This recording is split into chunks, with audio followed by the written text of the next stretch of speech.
오늘은 민족의 명절인 설날입니다.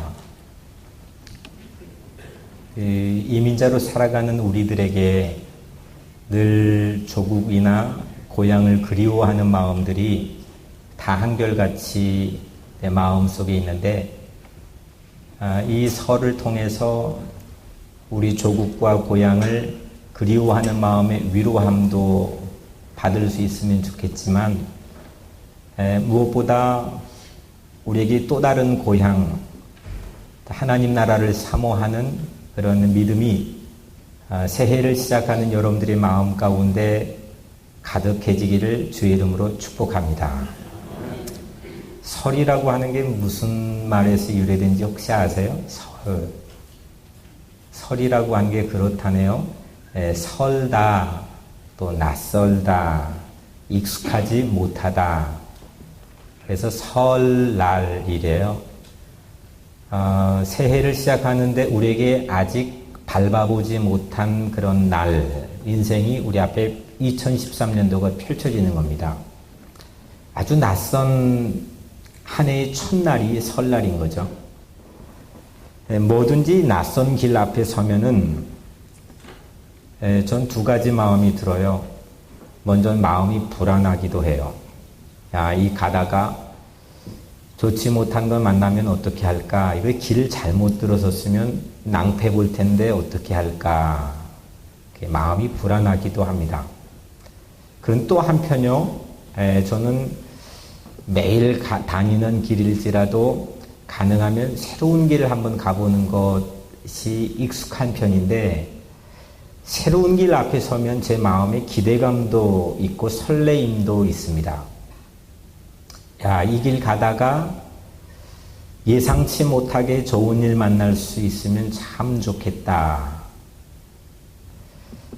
그런데 우리 마음에는 불안이나 근심과 걱정이 낯선 길 앞에 우리를 더 억누를 때가 참 많이 있습니다. 이 불안을 어떻게 쫙 빼가지고 사라지게만 할 수 있다면 참 좋겠는데, 이 불안이, 근심이 낯선 길 앞에 서 있는 우리를 힘들게 할 때가 있습니다. 지금 내가 겪고 지금 내가 당하고 있는 고난이나 어려움이 꼭 내일도 한 달 후도 올 연말까지도 계속될 것 같다는 불길한 생각, 그 불길한 예감이 내 마음을 힘들게 합니다. 아직 가보지도 않았는데, 아직 내가 그 길을, 낯선 길을 걸어보지도 않았는데, 좋은 길을 걸어갈 수 있는 좋은 방법이 하나 있는데, 그 낯선 길을 걸어갈 수 있는 좋은 방법은 정확한 로드맵을 가지고 있으면 됩니다. 가능하면은 길을 헤매는 편이 아닌데, 제가 아주 된통당하면서 길을 헤맨 적이 있습니다. 프랑스의 떼제 공동체라고 세계적인 영성 공동체인데, 거기를 방문할 때 산을 넘고 그러는데, 갑자기 한낮이 어두컴컴해지더니 비도 오고 길을 가도 끝이 없는데, 그때는 내비게이션도 없는 때고, 큰 지도만 펼쳐놓고 가는데, 이거 참 막막하더라고요. 그런데 정확한 로드맵이 그곳을 가는 지도와 안내서, 그리고 또 지도가 제 손 안에 있으니까 그래도 그런 걱정은 하지 않았습니다.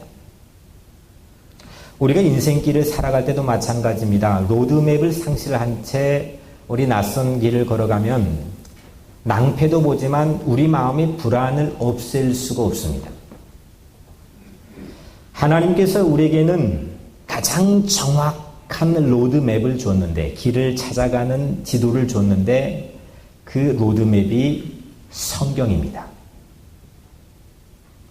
이 성경 안에는 우리 인생을, 낯선 인생길을 살아가는데 하나님께서 제공해 주신 정확한 안내서와 정확한 지도가 다 담겨 있습니다. 주의 말씀은 내 발에 뭐요? 주의 말씀은 내 발에 등이요 내 길에 빛이니이다 했습니다. 하나님의 말씀이 내 발에 램프라는 겁니다. 그리고 내가 걸어가는 인생길에 빛이라는 겁니다. 캄캄한 칠흑 같은 어두움에 램프도 없이 자동차에 불도 켜지 않고 그 달릴 수가 있겠습니까? 뭐 어떻게 속도를 낼 수 있겠습니까?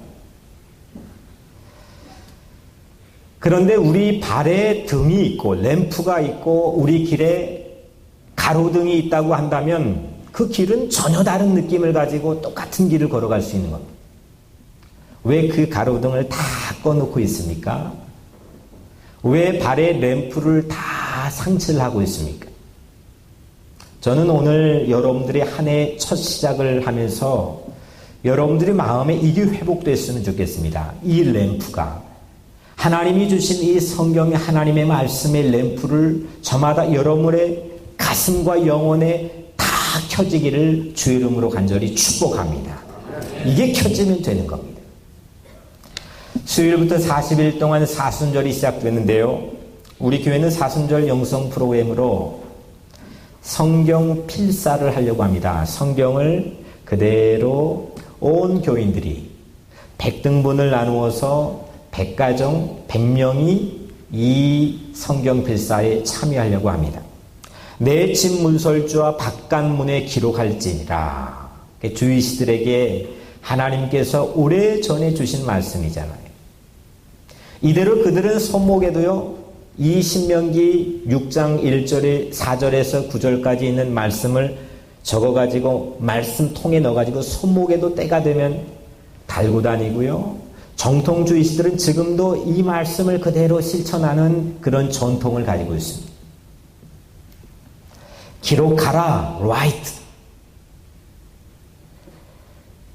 이 하나님의 말씀을 따라 우리도 성경 필사를 하려고 하는데, 그리고 부활절이 되면은 성경을 예쁜 책으로 편집하고 엮어서 하나님께 헌물로 온 교우의 이름으로 드리려고 하는데, 여러분들 이 하나님 말씀을 필사하는 과정을 통해서 우리 마음의 등불이 켜지고 우리 길에 가로수가 켜지고 가로등이 켜지고 어두웠던 우리 삶의 길에 자신감이 생기고 희망이 생기고 치유와 회복의 역사가 있게 되기를 주의 이름으로 간절히 축복합니다. 우리 신앙생활하면서 뭐가 가장 큰 무기겠습니까? 우리 신앙생활하면서 크리스찬으로서 뭐가 가장 우리 삶에 커다란 방패이겠습니까? 성경 아닙니까? 하나님 말씀 아닙니까? 저도 낙심될 때가 있어요. 저도 길을 걸어가는데 발에 힘이 쫙 빠질 때가 있지요. 그런데 이 성경만 제 가슴에 탁 하고 얹어 놓으면요, 어떤 불안도 어떤 근심도 다 사라지더라고요. 내 앞에 놓여있는 인생길에 커다란 방해가 있다 할지라도 이 성경만 앞에 놔두면 자동이에요. 어깨가 펴져요. 얼굴에 웃음이 생기고요. 다리에 힘이 생겨요. 여러분들 성경을 얼마나 소중하게 생각하십니까? 요즘에는 휴대폰에, 스마트폰에 성경 찬송 다 담겨 있고 없는 게 없지만 그래도 이건 캐논 아닙니까? 경전입니다. 이슬람도 어디도요, 종교에서 경전은 최고 중요하게 생각하잖아요. 근데 우리 크리스찬, 요즘 현대 크리스찬들이 한 가지 상실을 하게 되는 아쉬움이 있다면 이 성경을 소중하게 생각하는 전통과 문화를 잃어버리고 있다는 겁니다. 그리고 이 모습을 우리 자녀들에게 우리가 가르치고 보여주지 못한다는 아쉬움이 있습니다. 세상의 영어책이건 학교의 교과서건 이거는 정말 소중하게 간직하게끔 교육하는데 우리 자신에게도 우리 자녀들에게도 우리 신앙의 교회 안에 있는 믿음의 후배들에게도 이 성경을 최고의 가치로, 이 성경을 내 인생의 최고의 보물로, 이 성경을 내 인생의 최고의 유산으로 간직하는 모습을 보여줘야 된다. 제가 왜 이 성경을 이렇게 크고 또 좋은 성경을 1년에 한 번씩 바꾸면서 가지고 다니냐면 제가 이중표 목사님을 보면서 뭐 대화해서 배운 게 아니고 그분의 모습을 통해서 각인된 모습이 하나 있어요. 그분은 성경을 늘 이렇게 갖고 다니면서 걸어가는 모습 자체가 너무너무 멋있어 보였어요. 어린 신학생이었던 제 눈에 그 모습이 너무너무 당당해 보였어요. 저는 우리 어른들이 우리 자녀들에게 이런 모습을 가르쳐 주었으면 좋겠습니다. 성경이 뭐냐? 성경은 하나님의 말씀이고 또 하나님의 영으로 감동되어 쓰여진 책이고 성경에 대해서 알고 또 배운 건 많이 있지만 우리 몸에 배어있는 성경에 대한 소중한 가치들은 과연 얼마나 될까? 저는 오늘 사랑하는 교우들에게 한 해의 시작에 이 말씀이 정말 내 인생의 등불이고 이 말씀이 내 인생의 최고의 보물이라는 것을 여러분들의 마음속에 새롭게 회복되기를 주의 이름으로 간절히 축복합니다. 학교에서 새 학년이 되면요, 선생님들이 뭘 나눠주죠?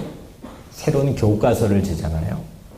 저는 아주 오래전이지만 그 교과서 받았을 때의 기분이 참 새록새록해요. 그 교과서를 받으면 참 설레요. 여튼 교과서에 안에 있는 내용은 둘째치고 우선 이 교과서를 그 쓰다만 하얀 달력으로 그 겉에 뭐죠? 포장을 하잖아요. 책가루를 만들고 그 기분이 참 좋아요. 근데 이 교과서는 한 해 동안에 배울 이 문제의 원리와 해답이 그 안에 담겨 있어요. 이 아이가 한 해 동안 얼마만큼 성장할지에 대한 바로미터가 그 안에 다 담겨 있어요. 교과서를 충실하게 공부하고 그거를 예습하고 복습하고 교과서를 마음의 최고의 가치로 간직하면 그 아이는 1년 후에 반드시 성장하게 되어 있습니다. 오늘 1절에 이는 곧 너희 하나님 여호와께서 너에게 가르치라고 명령하신 명령과 규례와 법도를 했습니다. 이 명령과 규례와 법도는 하나님께서 우리에게 주신 교과서입니다. 십계명과 율법으로 이루어진 이 명령과 규례와 법도, 하나님께서 우리에게 주신 이 로드맵, 이거는 우리 인생을 성장시키고 구원시키며 우리를 온전하게 변화시키는 유일한 하나님의 선물입니다. 이집트의 악령에서 지긋지긋하죠. 생각만 해도 아찔하죠. 이집트에 430년 동안 그 노예살이하면서 살았던 모든 악령에서 벗어나게 하는 새로운 법이 이 안에 담겨있는 교육 내용입니다. 저자는 하나님이고 또 스승은 선생은 모세였습니다. 광야 학교에서 출판된 교과서였고 이거 잘 공부하면 가나안 땅의 월반에서 다음 단계로 넘어갈 수 있는 그렇게 만들어준 책이 바로 율법, 규례와 명령이었습니다. 이 교과서가 만들어진 이유가 뭐냐? 이 성경이 만들어진 이유가 뭐냐 하면 오늘 2절에 곧 너와 네 아들과 네 손자들이 평생에 내 하나님 여호와를 경외하며 내가 너에게 명한 그 규례와 명령을 지키게 하기 위한 것이며 또 내 나를 장구하게 하기 위한 것이라. 자녀들을 하나님을 경외하는 그런 자녀들로 만들어주는 가정교육 지침서이고 이 교과서의 비전은 내 나를 장구하게 하기 위한 건강하고 행복하게 하기 위한 지침이 이 안에 담겨있다. 우리도 최고의 교과서를 잡아야 됩니다. 최고의 교과서를 잡아야 우리 실력이 일취월장할 수 있습니다. 하나님의 말씀인 성경을 통해 여러분들 한 해 동안 행복한 인생을 사시고 복도 많이 받으시고 하나님을 경외하는 가정이 되시기를 주의 이름으로 간절히 축복합니다. 이 교과서의 그러면 핵심 내용이 뭐냐? 오늘 4절 5절에 그래요. 이스라엘아 들으라. 우리 하나님 여호와는 오직 유일한 여호와시니 너는 마음을 다하고 뜻을 다하고 힘을 다하여 내 하나님 여호와를 사랑하라. 영국에 공부하는데 이제 박사과정에 들어가서 업그레이드하는 가장 중요한 시험이 하나 있어요. 그 시험의 문제가 말씀드렸지만 바로 오늘 우리가 읽은 신명기 6장 1절에서 9절까지 랍비 교수였는데 이걸 가지고 히브리어로 이 본문도 쓰고 또 주석도 하는데 아주 큰 페이퍼로 9장 10장을 써야 돼요. 저는 영어로 잘 되지도 않고 하니까 그냥 뭔지도 모르고 다 외워버렸던 그런 기억이 있어요. 그만큼 이 말씀은 이스라엘 백성들에게 너무너무 중요한 말씀이었고 하나님께서 우리에게 주신 최고의 말씀 가운데 하나입니다. 이 교과서의 내용은 하나님을 전심으로 사랑하라는 겁니다. 마태복음 22장에서 예수님도 이 모든 성경을 하나님을 사랑하고 이웃을 사랑하는 걸로 서머라이즈 하지 않았습니까? 한글 성경책의 단어가 총 132만 개 정도 된다고 하는데 132만 개 다 빼고 한 단어만 딱 하고 남겨놓는다면 뭐겠습니까? 저는 사랑이라고 생각돼요. 세상에서는 맛볼 수도 없고 세상에는 구경할 수도 없는, 세상에는 뭐라고 이거 사랑이라고 표현은 했지만은 뭐라고 표현하기조차 어려운 이 어마어마한 하나님이 우리를 향하는 마음, 사랑이 이 안에 담겨 있잖아요. 그 사랑을 가지고 우리가 하나님도 사랑하고 이웃도 사랑하는, 바로 그게 우리 인생에 담겨져 있는 로드맵입니다. 이걸 상실해버리는 순간 우리 마음에 있는 불안을 지울 수가 없고 우리 마음에 있는 근심 걱정을 없앨 수가 없는 겁니다. 진심으로 사랑하는 것만큼, 진심으로 사랑하는 것만큼 변화를 유도해낼 수 있는 것은 세상에 아무것도 없는 것 같아요. 목회하면서도 목회 프로그램이다 이것저것 해보지만 그거요 그게 물론 좋은 유익한 부분도 있겠지만 성도를 온전하게 하고 성도를 구원하며 성도를 회복하고 치유하게 만드는 유일한 것 하나는 사랑이에요. 마찬가지로 여러분들의 인생에도 마찬가지 아닙니까? 사랑을 어떻게 학습하라고 모세가 말했느냐면은 6절에 오늘 내가 네게 명하는 이 말씀을 너는 마음에 새기고 했어요. 마음에 새기라는 거예요. 마음에 기록하고 마음에 필사하라는 겁니다. 이 사랑의 말씀을, 하나님의 말씀을 우리 마음판에 새기라는 겁니다. 7절에 9절 말씀이 내 자녀에게 부지런히 가르치며 집에 앉았을 때든지 길을 갈 때든지 누워있을 때든지 일어날 때든지 이 말씀을 강론할 것이며 너는 또 그것을 서목에 메어 기호로 삼고 내 미간에 붙여 표로 삼고 내 집 문설주와 바깥문에 기록할지니라 했습니다. 이 말씀을 저는 세 가지로 여러분들에게 프랙티컬하게 부탁을 하고 싶어요. 첫 번째, 이 말씀을 휴대하라는 겁니다. 성경을 휴대하라는 거예요. 휴대폰만 휴대하는 게 아니라 성경, 휴대폰으로 요즘에 못하는 게 없어요. 저도 마찬가지. 이 스마트폰으로요, 컴퓨터, 사무실이 특별히 필요 없더라니까요. 전혀 다른 세상이 신천지가 펼쳐지고 있어요. 갖고 다니면서 또 혼자 신기해합니다. 그것만큼은 이 성경을 우리가 휴대하고 가깝게 해야 되지 않겠습니까? 여러분들 올 한 해 동안은 혹시 그동안은 그러지 못했다 할지라도 성경을 휴대하는 여러분들 되시기를 주 이름으로 축복합니다. 성경을 가깝게, 성경을 여러분들의 가슴에 가깝게, 여러분들의 눈과 입에 가깝게. 두 번째, 성경을 많이 읽으세요. 성경을 통독하세요. 우리 스마트폰에 있는 모든 기사들, 정보들 우리 수없이 읽어야 될 게 너무 많이 있는데 우리가 성경을 읽는 거에 더 힘쓰시길 바라요. 그리고 이번에 하는 것처럼 우리 성경을 필사합시다. 세 번째로 성경을 필사하자고. 성경을 우리 마음판에 기록하고 우리 가정에 기록하고 성경을 우리 머리에 기록하고 성경을 손바닥에 기록하고 또 성경을 종이에 기록하자. 이렇게 성경을 휴대하고 성경을 읽고 또 성경을 필사할 때에 성경이 여러분들의 인생의 등불이요 램프가 된 것 여러분들 간증을 통해 고백하게 되실 거예요. 언젠가 제가 말씀드렸지만 한국 역사에서 최고의 서예가인 추사 김정호라고 하는 사람이 이 사람이 아주 명언을 하나 남겼죠.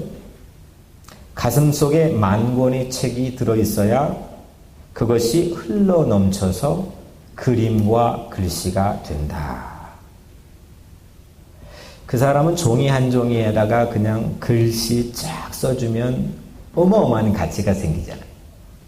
아주 단편적인 글 하나인데 그 글 하나를 쓰기 위해서 내 가슴에 10,000권의 책이 흘러넘쳐야 된다.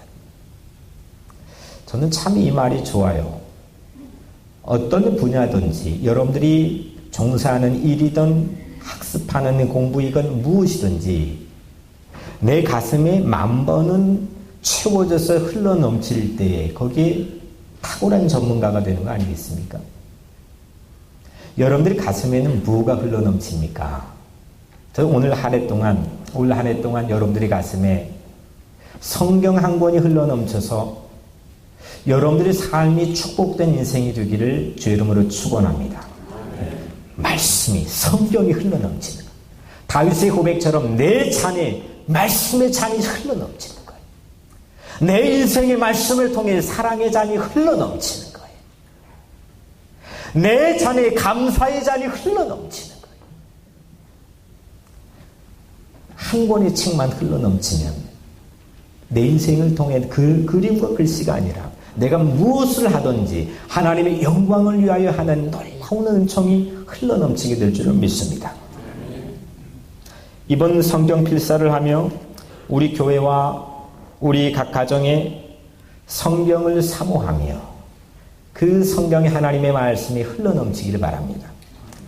물론 십계명을 두 돌판에 하나님 손가락으로 써주신 것을 제외하고 하나님이 언제 한번 기록해가지고 성경을 작성했다고 한 적 한 번도 없습니다.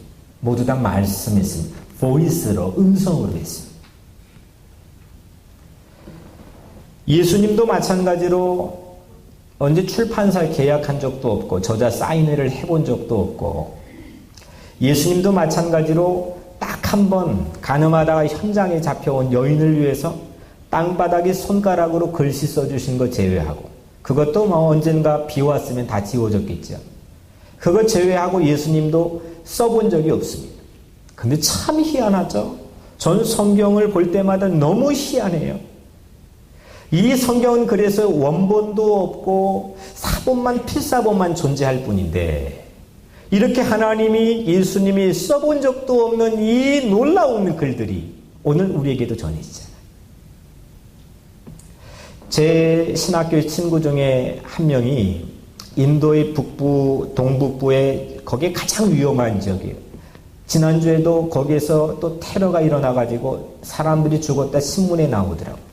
신문에 나오지 않는 기사들도 참 많다 그래요. 그런데 거기에서 이 친구가 뭘 하느냐, 마땅한 후원자도 없어요. 일부러 그렇게 한다 그래요. 6개월은 한국 가서 트럭을 몰고 꽃을 팔아요. 그거 선교비를 마련해가지고 그곳에 가서 뭘 하느냐면 성경을 번역하고 성경을 밀어가지고 복사를 해가지고 이런 성경이 아니죠. 만들어가지고 그 종족의 언어로 만들었어요. 오토바이를 타고 다니면서 배낭에 성경을 싣고 성경을 나눠주는 거예요. 우리 길거리에 여기 플로싱 길거리에 전도지 가지고 나눠줘도요 잘 받지 않잖아요. 근데 거기 민족 문화가 다르고 종교가 다른 사람들이 오죽이나 하겠습니까? 생명의 위협을 느끼면서 다니는 겁니다. 이렇게 성경을 보급하기 위해서 일하는 수 없는 헌신된 일꾼들이 아직도 세상에 많이 있습니다. 우리들은 어떻게 성경을 받았습니까? 우리들도 마찬가지로 120년, 130년 전에 요한복음이라는 쪽복음을 통해서 저 북녘 땅을 통해 넘어온 선교사를 통해서 우리가 이 성경을 받아 한글 성경을 읽고 있는 거 아닙니까? 한 번도 예수님 하나님이 글씨 써본 적 없는데 이렇게 많은 사람들이 여전히 필사하고 여전히 인쇄해가지고 수없는 사람들이 이 성경을 자기 삶의 최고의 가치로 여기면서 이 성경을 보급하고 전하는 사람들이 있다는 겁니다. 우리들은 저 서점에 가면은 수없는 종류대로 한 권 골라 사면 돼요. 우리 집에만 가도 성경이 참 많이 있을 수 있어요. 근데 여러분들의 인생 가운데 이 성경이 어느 정도의 가치가 됩니까?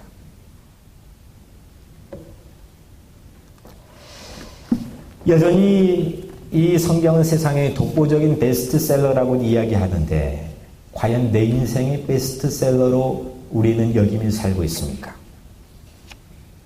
이것을 흘러넘치게 하는 것. 내 인생에서 이 성경의 하나님의 귀한 말씀을 흘러넘치게 하는 것.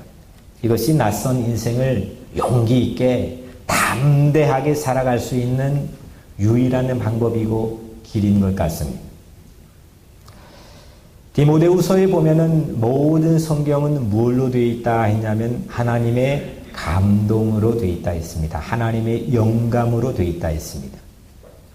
이거 헬라어를 보니까 이 감동이라는 말이요, 참 신기해요. 이 감동이라는 헬라어의 본뜻은 God breathed, 하나님의 숨으로 된, 이런 뜻이 있어요.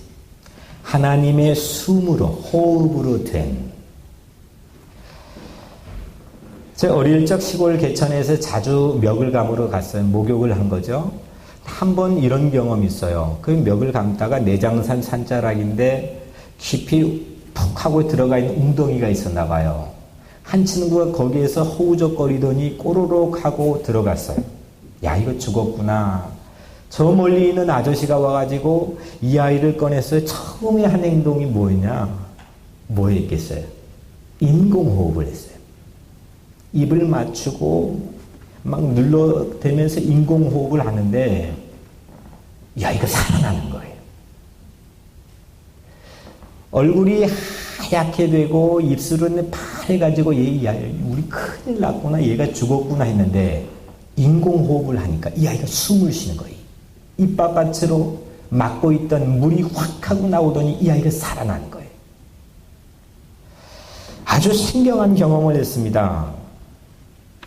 마찬가지로 다 죽었다가 생각한 그 아이가 인공호흡을 통해 살아난 것처럼 하나님은요, 하나님의 숨으로 된 이 성경을 통해서 우리에게 인공호흡을 해주시기를 원하시는 거예요.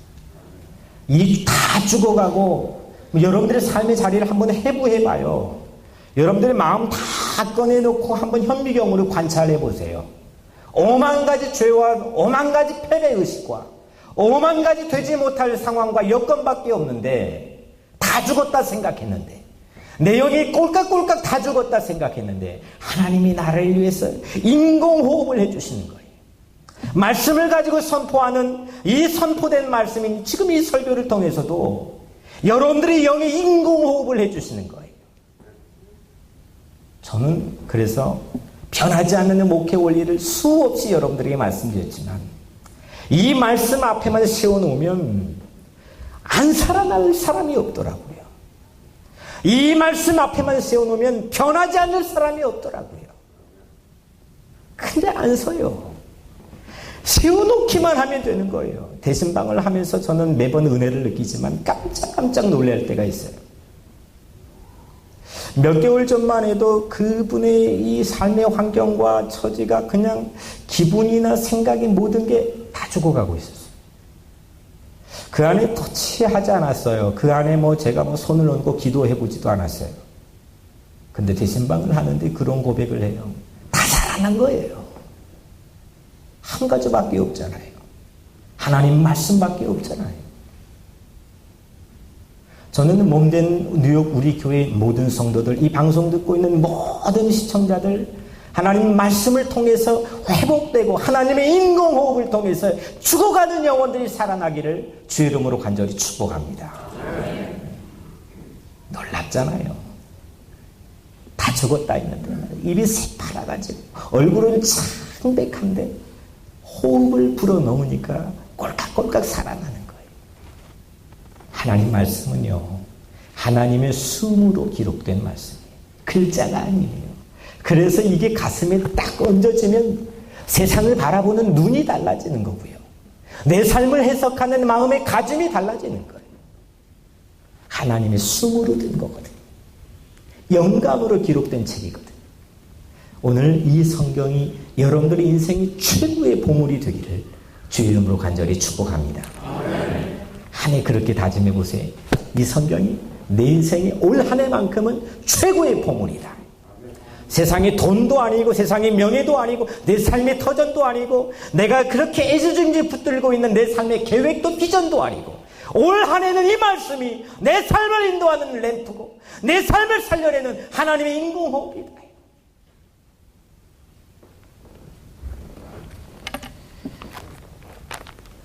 사람들은 숨결을 느끼지 필링으로 느끼지 기록은 못합니다. 숨결을 느끼는 거지 기록 못하잖아요. 근데 하나님은 숨결을 기록하게 하셨어요. 이 안에는 하나님의 숨결이 흘러요. 그래서 말씀을 전할 때마다 떨려요. 말씀을 읽을 때마다 설레요. 이걸 이해해서가 아니죠. 하나님의 숨결을 느끼니까.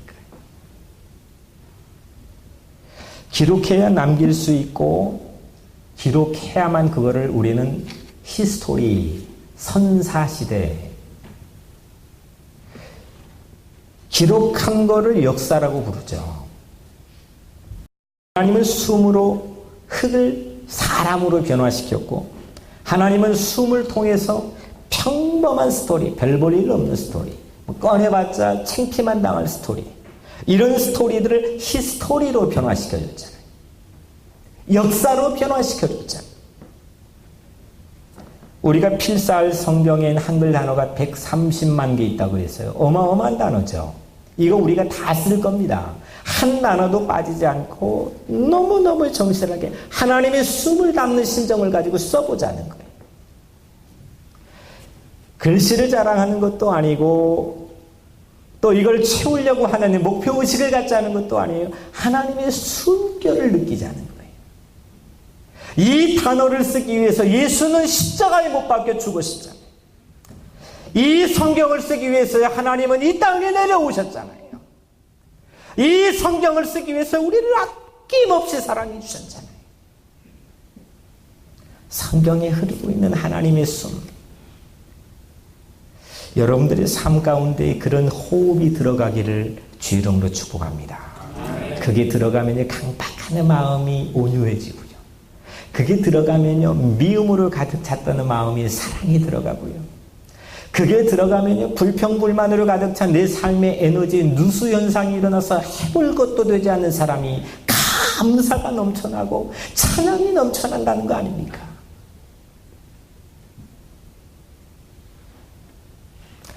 다른 책은 모두 다 내가 그 책을 읽어야 돼요. 내가 책을 저도 이제 정기적으로 서점이든 인터넷 서점이든 가서 책을 골라가지고 읽잖아요.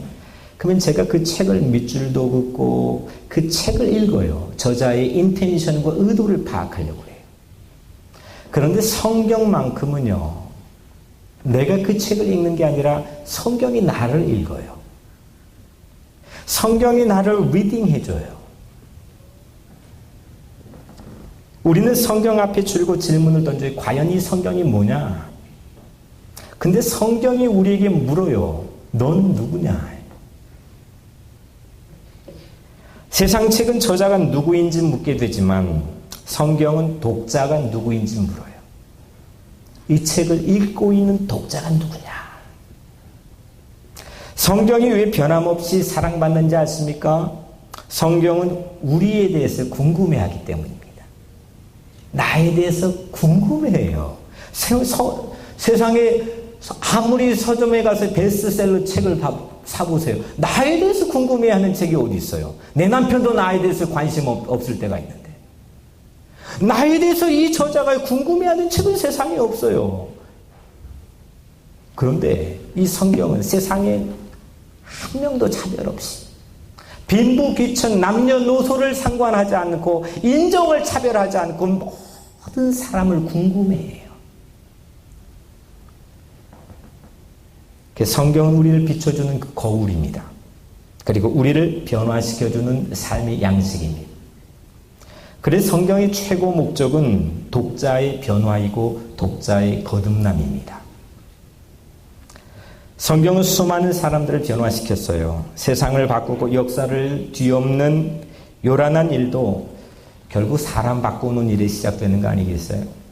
교회 성장하고 부흥시키고 교회 잘되게 하는 일도 결국 따지고 보면 사람 변화시키는 것이 시작되는 거 아니겠어요? 가정 잘되고 내 직장 잘되게 하는 것, 결국 그 안에 들어가 보면 사람 바뀌는 것이 시작되는 거 아니겠습니까? 성경을 읽다가 여러분이 읽혀지는 경험을 하시기를 주의 이름으로 축복합니다. 성경을 읽다가 내가 참여하고, 성경을 읽다가 내가 주님 앞에 회개하고, 성경을 읽다가 교만했던 내 무릎을 꿇고 주님 앞에 기도하고, 성경을 읽다가 내 삶이 변화되고. 성경은 정보를 주려고 쓰지 않았습니다. 성경은 우리를 변화시키고 우리를 온전하게 하며 우리를 구원시키고 살리려고 하는 책입니다.